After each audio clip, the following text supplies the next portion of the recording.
10 people were stabbed in Seattle's Chinatown district. What in the world is going on out there? Let's get to a news feed that discusses the situation.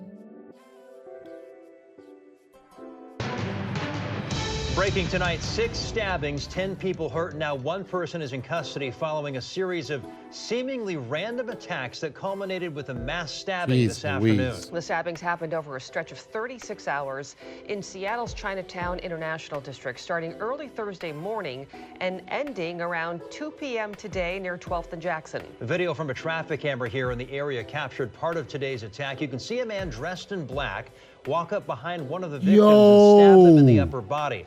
That person falls to the ground as this. What in the hell? Like, what is going on out there? What is in the water? Like, what is these crackheadish people doing? Like, why would you just poke somebody like that? Like, what is going on out here? Suspect walks off. Just in the past hour, Seattle Mayor Bruce Harrell released a statement about the stabbings. It reads in part, the stabbings in Little Saigon and the Chinatown-International district are horrific, appalling, and shouldn't occur anywhere in our city. He goes on to say, every person deserves to feel and be safe, and I remain committed to using every tool available to improve the safety for all residents, workers, and visitors. We have team coverage on the mass stabbing, including Ryan Sims with Neighborhood Reaction in Lynn and Wynn at Harborview, where the victims are recovering. But we start with Jeremy Harris, who was in the neighborhood talking with people about the previous stabbings when today's attack happened. Jeremy? Yeah, with the suspect now in custody, the urgent task for investigators is to figure out who he is, what a motive may have been, and do they have evidence to connect him to all 10 people who've been stabbed here in the Chinatown-International. I mean, let's be honest. Like, if you arrested this guy, like on some, put his mugshot out, put his picture out so that the people can know who the hell this crazed, maniacal person is. This is crazy. There's no reason why, like, we should not know who the hell this maniac is, who pretty much had 10 attempted murders. Like, what in the world? National District since yesterday morning. We came up here today to talk to people who were on edge after yesterday's stabbing spree, only to find ourselves in the middle of a violent and chaotic scene. You hear that a lot? Yeah. All the time? Yeah, all the time. It was in this interview about a nearby stabbing spree when it happened again. Scene of violence, 12th and Jackson. Damn. As we arrived at the scene, this is what we saw. Stabbing victims all over the intersection of 12th and Jackson. Police officers put pressure on the wounds and aided the victims, while paramedics and firefighters ran in. They triaged, then raced the victims to Harborview Medical Center. And I see a man stab him, in the back with a big knife.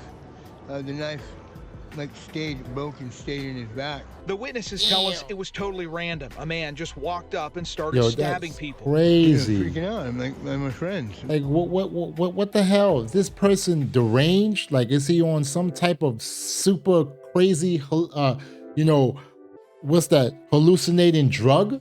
What is going on, man? What is going on in Seattle, man? Damn. My friend's on the ground, I'm dying. I don't want to lose him. Apparently one individual over a 38-hour period of time committing random assaults. This scene had 5 victims. That's on top of 5 other victims who were stabbed, apparently at random, in Seattle's Chinatown-International district in the prior 36 hours. The arbitrary nature of these assaults makes it likely that these are similar. Again, only one of those previous incidents was a robbery in which a cell phone was stolen. The rest of them were just random attacks, as this appears to be today. Yeah, I feel super unsafe, actually. Extremely unsafe. It's not safe for anybody to come down here. We expect to be safe, but 5 random stabbings. Yeah. Even with a suspect now in custody, the neighborhood says the safety issues here are still not over. It's super unacceptable. And I'm hoping that they actually do something really soon about it, because it's starting to get really scary. Dang.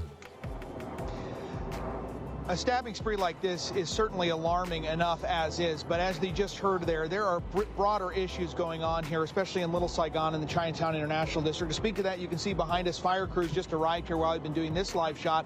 They're treating somebody who appeared to be overdosing, and bystanders had to call 911. Yo, what the hell? This scene plays out here constantly up at 12th and Jackson, and it's just, you can sense the frustration from people up here who say they're not only dealing with the street disorder around the public drug use, but they're also now dealing with these violent attacks. They're on edge, they're frustrated, and they're looking for help from the city. We'll stay on top of this. Reporting live from the CID, Jeremy Harris. Listen, it's wild out here. Like, cities all across America is just going through it. It's just crazy. It's just crazy, man. Damn. Going through it with drug use, going through it with crazed individuals that needs to be either locked up or need to be in some sort of treatment. If they don't want the treatment, lock their asses up. Give them forced treatment. But they're like, oh no, it's against their civil rights. This is what happens when you be too liberal. When you are too liberal, this is what happens. Seattle, I don't want to ever visit Seattle. Hell no, until they get it fixed up, I don't want to visit Seattle. Next thing I'm walking and everything and jukey, ow. I'm not going through that. Now I can get juked here in New York, but at least I know New York. I don't know Seattle like that. And I know the people who are living there and paying that high ass rent everywhere, they don't want to go through that. But it seems to me that the mayors and the governor of Washington, they're not really doing anything. And this is why the American people chose Uncle Trump. They're saying, listen, you know what? We're tired of it. The Democrats has caused mass bedlam. And this is what we're getting. We're getting a person who stabbed 10 people in 37, 38 hours. We're getting overdoses where they say, where the reporter just said, this is a recurring thing that happens almost every night or every day. Nah, man. When is the American people going to wake up and say, yo, you know what? We tired of this. We're not having it. That's the only thing that's going to happen. Let me see anything else that needs to be said. Como News. 4 of the 5 victims from today's mass stabbing are all listed in critical condition tonight at Harborview Medical Center. Como's Lynn Ann Wynn continues our team coverage live there tonight. Lynn Ann? Crazy. Well, Preston, in total, 10 people have been stabbed in the CID since early yesterday morning, and at least 8 of... I know this is a, crazy story, but go ahead, Lynn Ann Nguyen. Go ahead with your little bad self. Go ahead. She's probably married and everything, so I don't want no husbands coming to look for me. Where's that goddamn Akil? No. I'm just giving her a compliment now, okay? Just giving her a compliment. Those victims have been taken here to Harborview in either critical or serious condition since yesterday. 4 of the victims stabbed this afternoon were hospitalized in critical condition, and SPD tells me the 5th victim stabbed this afternoon was not severely injured, and they were treated at the scene. I'm told all of the victims have injuries ranging from minor cuts to severe stab wounds. And as SPD stated before, there were 5 separate stabbings prior to this afternoon's incidents. The victims in those earlier stabbings were also taken here to Harborview, most of them in serious condition, including a 52-year-old woman who was stabbed 8 times and a 32-year-old man who was stabbed 7 times in his chest and in his back.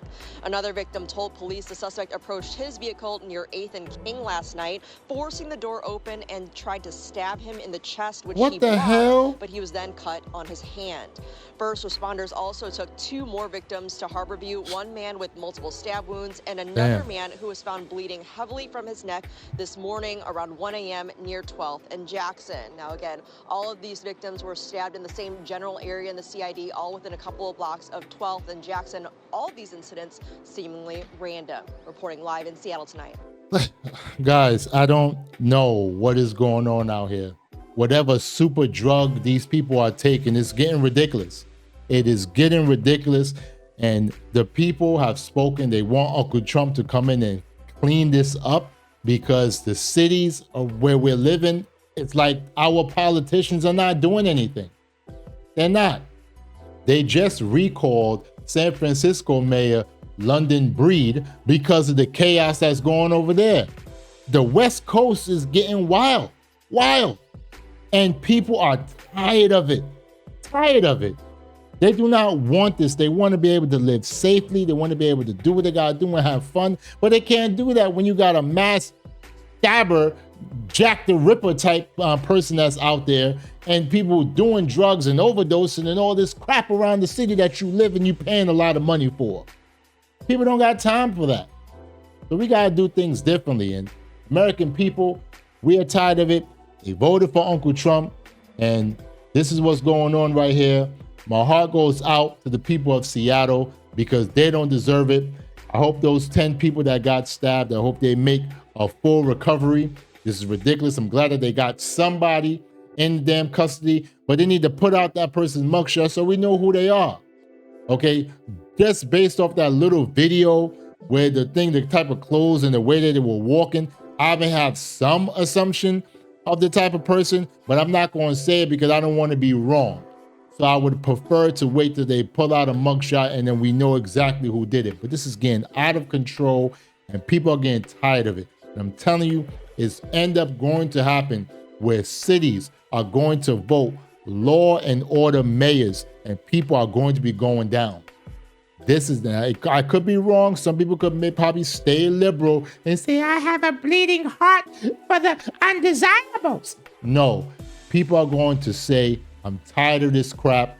Put in a law and order mayor. They already got a law and order president, and that's who they're going to continue to vote for. I think the Republicans are sooner or later going to sweep in and they're going to change up a lot of things, and America will become a better country.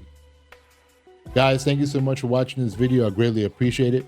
I would appreciate it if you found this video informative, crazy, outrageous, even to like the video. That would greatly help me out.